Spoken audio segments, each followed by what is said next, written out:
యోహాను సువార్త 5వ అధ్యాయము. ఆయా సమయములకు దేవదూత ఆ కోనేటిలో దిగి నీళ్లు కదిలించట కలదు. నీరు కదిలింపబడిన పిమ్మట మొదట ఎవడు దిగునో వాడు ఎట్టి వ్యాధి గలవాడైనను బాగుపడును. అయితే ఇక్కడ గుడ్ న్యూస్ ఉంది, ఒక బ్యాడ్ న్యూస్ ఉంది. మంచి వార్త ఏంటి?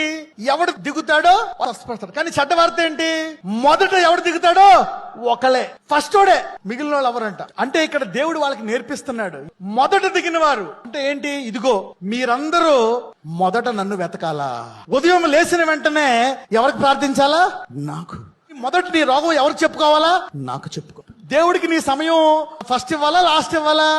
ఫస్ట్. బెతెస్డా అనేది స్వస్థత ఒకరికి చూపించినా అది ఏమి నేర్పిస్తుంది? మొదట గనక ప్రాధాన్యం గనక నువ్వు ఇస్తే ఇదే దూత నీ ఇంటికి వచ్చి నిన్ను స్వస్థపరుస్తుంది అంటున్నాడు. So Bethesda is restoring the standard. అందుకే ప్రకటన సంఘంలో చెప్తాడు, మీరు నా మొదట ప్రేమను కోల్పోయారు. ఫస్ట్ లవ్ కరెక్ట్, ఆరాధిస్తున్నారు, అన్ని చేస్తున్నారు, మొదట అనే దాన్ని కోల్పోయారు. ఎవరైతే ఈ రోజు ప్రభువా మొదటి ప్రాధాన్యం నీకు ఇస్తాను అని నిర్ణయించుకున్నారో ఆ దూత వచ్చి ప్రతి ఒక్కరిని తాకెళ్ళిపోతుంది. ఈ రోజు everybody will see the power of the angel today touching you and redeeming you.